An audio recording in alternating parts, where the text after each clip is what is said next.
요즘 젊은이들이 탈출을 꿈꾸는 진짜 이유, 행복한 브레인.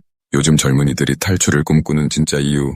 탈출이라는 단어가 한국 젊은이들 사이에서 하나의 키워드로 자리 잡은 지 이미 오래다. 탈조선, 한강물 맑다, 해외 취업, 워킹홀리데이 같은 단어들은 단순한 유행어를 넘어 한 세대의 집단적 심리를 적나라하게 드러내는 증상이다. 이 현상은 더 이상 소수 용감한 이들의 모험이 아닌 수많은 일반적인 젊은이들이 진지하게 고민하는 생존 시나리오 중 하나가 되어버렸다. 중요한 것은 이 탈출 열망이 단순히 외국에 대한 동경이나 더 나은 경제적 조건만을 의미하지 않는다는 점이다. 그것은 한국 사회가 청년 세대에게 돌려보내는 위험 신호에 대한 총체적인 반응이다. 젊은이들의 발길이 향하는 곳은 단지 지리적 공간이 아닌 희망이라는 정신적 안식처이자 가능성이라는 대체 현실이다. 그렇다면 대한민국이라는 나라를 등지고자 하는 그들이 꿈꾸는 탈출의 진짜 이유는 무엇인가? 1. 인생 게임의 룰 자체에 대한 불신, 끝없는 경쟁, 고정된 보상. 많은 젊은이들이 체감하는 가장 큰 문제는 아무리 해도 안 된다는 무력감이다. 그들은 어릴 적부터 공부 잘하고 좋은 대학 가고 좋은 회사 들어가면 행복하게 잘 산다는 사회가 제시한 단 하나의 공식을 믿고 죽도록 달려왔다. 그러나 결승점은커녕 출발선에서조차 치열한 경쟁을 강요당한다. 스펙 쌓기의 지옥순환. 좋은 대학을 가려면 스펙이 필요하고 좋은 회사를 가려면 더 화려한 스펙이 필요하다. 이 과정에서 쌓이는 빚과 스트레스는 감당하기 어렵다. 문제는 이 모든 투자의 끝에 기다리고 있는 것이 임금 체감이라는 현실이다. 열심히 공부하고 취업해도 집 한 채 장만하기는커녕 생계를 꾸리기에도 버거운 월급이 주어지는 모순을 목도하게 된다.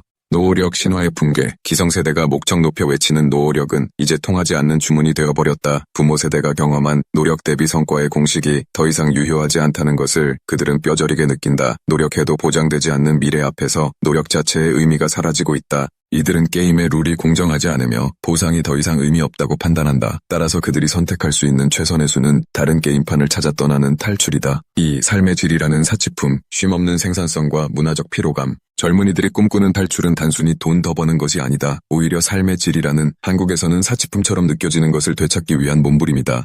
빨리빨리 문화에서의 탈주. 한국 사회의 빨리빨리 문화는 효율성과 성장을 가져왔지만 동시에 개인의 일상과 휴식을 짓밟았다. 칼같은 출근 시간, 끝없는 야근, 주말에도 이어지는 업무 연락은 내 시간이라는 개념을 무너뜨린다. 젊은이들은 인생이 왜 이렇게 전쟁터 같지? 라는 근본적인 질문을 던지며 일과 삶의 균형이 잡힌 사회를 동경한다. 문화적 피로감, 위계적이고 경직된 조직 문화, 과도한 체면 차리기, 눈치 보는 문화, 소위 한국적인 인간관계는 큰 스트레스 요인이다. 젊은 세대는 수직적 관계보다 수평적 소통을, 형식성보다 실질을, 집단보다 개인을 중시하는 가치관을 가지고 자랐다. 이들이 느끼는 문화적 괴리감은 사회 전반에 대한 소외감으로 이어진다. 그들이 원하는 것은 단순한 월급 인상이 아니라 저녁이 있는 삶, 내가 컨트롤할 수 있는 시간, 숨 쉴 수 있는 관계다. 이 삶의 질을 찾기 위해 그들은 한국을 벗어난다. 3. 헬조선 넘어 평범한 행복의 가능성을 찾아서.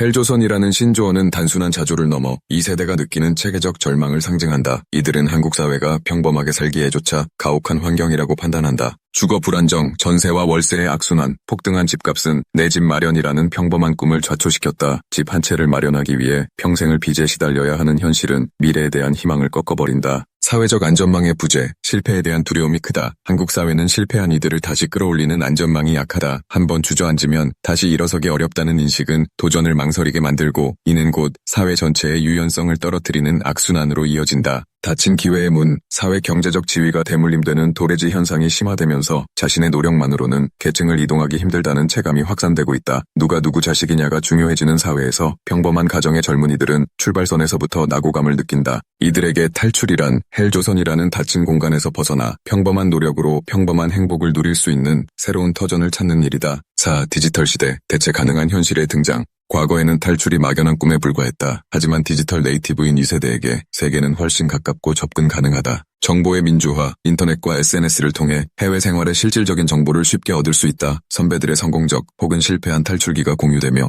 이제 탈출은 구체적인 로드맵을 가지고 준비할 수 있는 것이 되었다. 비교의 확대, SNS를 통해 전 세계 동년배들의 삶을 실시간으로 비교하게 된다. 한국 밖에서 상대적으로 여유롭고 자유로워 보이는 그들의 삶은 우리도 그럴 자격이 있다는 생각을 강화시킨다. 글로벌 인재로서의 정체성, 영어 실력과 전공 지식을 바탕으로 자신을 한국인이 아닌 글로벌 인재로 정체화하는 젊은이들이 늘고 있다. 그들에게 한국의 기업은 선택지 중 하나일 뿐 유일한 목적지가 아니다. 디지털 환경은 탈출을 이론에서 실천으로 옮길 수 있는 구체적인 도구와 동기를 제공한다. 결론 탈출 열망은 한국 사회가 청년에게 보내는 최후 통첩이다. 젊은이들의 탈출 열망은 도피가 아니라 자구책이다. 이는 한국 사회의 고질병인 과도한 경쟁, 삶의 질 경시, 약화된 사회적 안전망, 닫힌 기회의 구조에 대한 침묵에 그러나 가장 강력한 항의다. 한국 사회가 이 위험 신호를 외면하고 의지 없는 세대, 도전 정신이 부족한 젊은이라는 프레임으로만 바라본다면 이 나라는 가장 소중한 자원인 젊은 인재를 계속해서 잃어버리는 두뇌 유출의 악순환에 빠지게 될 것이다. 탈출을 꿈꾸는 젊은이들을 비난하기에 앞서 우리 사회는 왜 그들에게 탈출이 유일한 대안처럼 느껴지게 했는지 성찰해야 한다. 그들이 국경을 넘어 꿈꾸는 것은 단순한 떠남이 아니라 제대로 살 권리에 대한 간절한 욕망이기 때문이다. 그들의 발걸음을 돌리게 만들 유일한 방법은 이 땅이 도망치고 싶은 땅이 아니라 함께 살고 싶은 땅으로 변모하는 것뿐이다. 이 글이 도움이 되셨다면 행복한 브레인이 더욱 행복해지게 구독, 좋아요, 그리고 알림 설정을 꼭 부탁드립니다.